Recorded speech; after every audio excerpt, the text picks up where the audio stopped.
Time pa kadali ragod, usahay ba? Kinahanglan patagbaha, linog ug bagyo para ma-remind ta ba sa pinakasimpol nga kamatuuran sa kinabuhi. Walay permanente. Tan-awa ang baha, bisag unsa ka nindot sa imong balay, unsa ka taas sa imong kural, inig-abot sa tubig kabantay ka, tupong ang tanan. Walay pili, walay status, walay title sa kinabuhi. Ug ang linog, di maminaw kung unsa ka kabisi sa imong trabaho, pila imong sweldo, unsay imong manager ba kag dili, ug unsa ka kaimportante sa katilingban. In few seconds, everything can fall apart.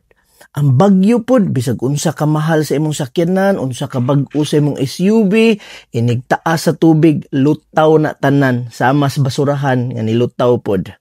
Diba?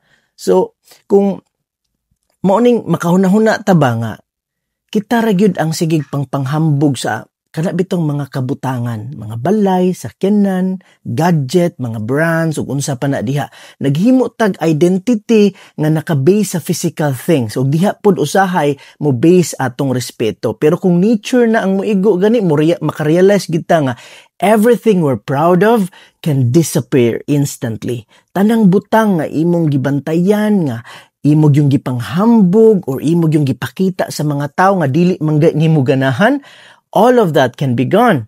Pero unsay dili makuha sa baha? Unsay dili maigo sa linog? Ug unsay dili malupad sa hangin?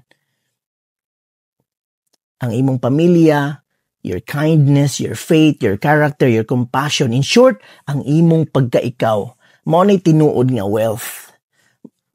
Mga butang na siya nga dili nimo mapalit o dili nimo ma-post. Mga butang dili gid na nimo pwedeng ma-fake. Because when disaster hits, what matters most are the people beside you, not the things around you.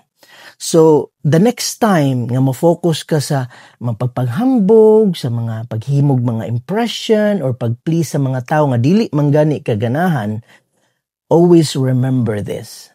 Nature can take away everything except your humanity.